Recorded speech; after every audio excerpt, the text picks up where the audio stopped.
नमस्कार साथियों, बहुत बहुत स्वागत है आप सभी का। जैसा कि आज आपने देखा ही है कि आंखों से देख लें और कानों से सुन लें, तब भी फैसला सोच समझ कर करना चाहिए। इस पर मैं आप लोगों को एक छोटा सी स्टोरी सुनाना चाहता हूँ और जो है चलिए शुरू करते हैं। साथियों, एक बार क्या हुआ कि एक लड़के ने एक ऐसी पेंटिंग बनाई और उस पेंटिंग में उसने यही शब्द लिखे कि आंखों से देख लो और कानों से सुन लो और फिर भी फैसला सोच समझ के करो। तो राजा महाराजाओं का समय था, तो जो है बाज़ार लगती थी। तो उस लड़के ने जो है उस पेंटिंग को बनाने के बाद वो बाज़ार में उस पेंटिंग को बेचने के लिए चला गया, क्योंकि सस्ता ही ज़माना था।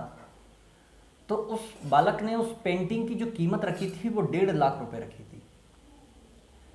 अब उसकी पेंटिंग बिकी नहीं, तो चर्चाएं शुरू हो गई कि भैया इस पेंटिंग में 1.5 लाख रुपए का ऐसा है क्या, एक चित्र बनाया है और ये शब्द लिखे हुए हैं।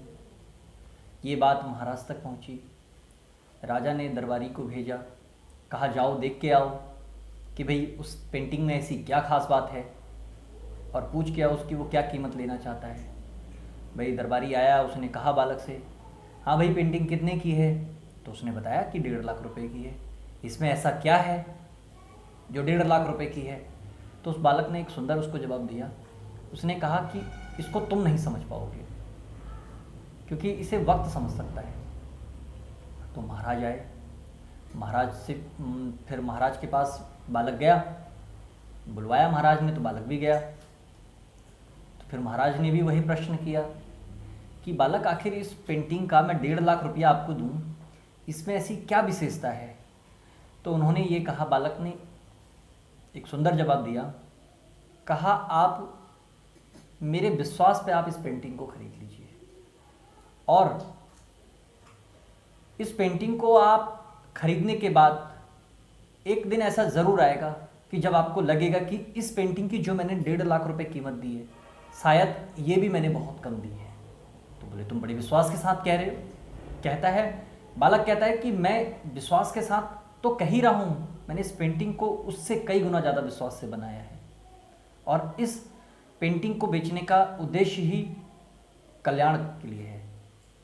तो राजा को उसकी बात समझ में आती है, और राजा आदमी के लिए 1.5 लाख रुपए क्या बड़ी बात थी, उसने पेंटिंग खरीद ली। तो उसने ये कहा कि पेंटिंग लगाऊं कहाँ, कोई विशेष बात? तो बालक ने कहा कि जहाँ आप सोते हो, या जहाँ आप बैठते हो, या जहाँ आप कोई विशेष निर्णय लेते हो, वहाँ आप इसे लगाइएगा। राजा ने वो पेंटिंग जहाँ सोता था वहाँ लगा दी। कोई बात नहीं, पेंटिंग लगी थी। राजा जी आते थे, कभी कभी पेंटिंग देते थे, कहते क्या है इसमें 1.5 लाख रुपए का ऐसा जो मैंने इस पर लगा दी है? कोई बात नहीं। एक दिन ऐसे ही होता है कि महाराज शिकार को निकल जाते हैं, शाम को निकल जाते हैं, लेकिन महारानी से कह जाते हैं कि मैं जा रहा हूँ शिकार पे, लेट हो जाएगा, आप भोजन कर लेना, मेरी प्रतीक्षा मत करना। कोई बात नहीं भाई। महारानी कुछ समय तक प्रतीक्षा करती हैं, उसके बाद एक समय आता है, भोजन करती हैं और दरबारियों से कहती हैं कि जाओ बिस्तर वगैरह लगा दो, जो भी पूरे राजाओं महाराजाओं के ठाट बाट होते हैं। तो जो राजा महाराजा के लिए बिस्तर लगा रहा था, वहाँ का कर्मचारी, वो बिस्तर लगाने के बाद बिस्तर पे इत्र छिड़क रहा था। तो उसके मन में कल्पना आई। उसने कहा, बताओ ये महाराजाओं और राजाओं के जीवन कितने आलीशान होते हैं, कितने भाग्यशाली होते हैं ये लोग, और एक हम लोग हैं, हमें कभी इस तरह का नसीब नहीं होता है। तो मौका देख के कहता है कि लाओ आज मैं भी एक बार इस बिस्तर पर लेट के देखता हूँ कि आखिर कैसा आनंद आता है इसमें, क्योंकि जब तक रोज़ मैं इसे सजाता हूँ। तो उस दिन क्या होता है कि वो इत्र छिड़कने के बाद में 2 मिनट आराम करने के लिए उस बिस्तर पर लेट जाता है, सो जाता है। उसकी फ्रेगरेंस में, खुशबू में उसे पता ही नहीं चलता है मैं कब मदहोश हो गया, खो गया, सो गया। कोई बात नहीं। महारानी भोजन करती हैं और लाइट चली जाती है। उस दौरान जब लाइट चली जाती है तो बहुत समय तक प्रतीक्षा करती हैं महारानी लाइट आ जाए। तो महारानी जो है भोजन करने के बाद सीधा अपने कक्ष में जाके सो जाती हैं। महाराज को बहुत लेट हो जाती है, करीबन लौटते लौटते 11, 12, 1 डेढ़ करीब बज जाता है। तब तक लाइट आ चुकी होती है और महारानी सो चुकी होती हैं। अब जैसे ही महाराज अपने कमरे में, कक्ष में प्रवेश करते हैं, और लाइट तो आ ही रही होती है, तो जो है अचानक से देखते हैं कि नौकर लेटा है और महारानी लेटी हैं। तो महाराज एकदम क्रोध में आ जाते हैं, और क्रोध में आते ही यही निर्णय लेते हैं कि मैं जो है इसको एकदम से कि मैं मार दूंगा इन दोनों को। तो वो जैसे ही अपनी तलवार निकालने के लिए जाते हैं मारने के लिए, सामने वो सींदरी उन्हें दिख जाती है, और उस सींदरी में लिखा होता है कि आंखों से देख लो और कानों से सुन लो, तब भी फैसला सोच समझ के करो। जैसे ही वो सींदरी के दृश्य को देखते हैं, उसको पढ़ते हैं, और तुरंत जो है तलवार को दोबारा वहीं रख देते हैं और जो है जगाते हैं। अब जैसे ही दोनों, महारानी जागती हैं और नौकर जागता है, तो नौकर तो जो है सीधा पैरों पे गिर जाता है महाराज के।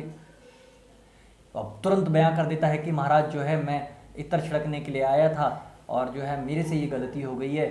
और जो है महारानी से पूछा जाता है कि तुम, तो महारानी कहती हैं कि जब मैं कक्ष में आई तो कक्ष में अंधेरा था, लाइट जा चुकी थी, और आपकी प्रतीक्षा करते करते मैं थक गई, तो जो है मैं आई और मैं सो गई, और अंधेरा था, इस वजह से, इस कारणवश मुझे पता नहीं चला कि कोई लेटा है या क्या है, मैं आके सो गई।